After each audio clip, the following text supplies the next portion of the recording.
Hi friends, now we are going to do the bridge in automatic car.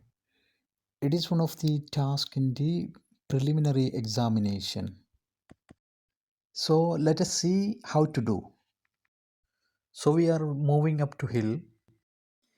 This is a method of moving a vehicle stopped on a slope from a standing position without moving back even a little. The tires of the vehicle should not spin. Similarly, the engine should not be overraised.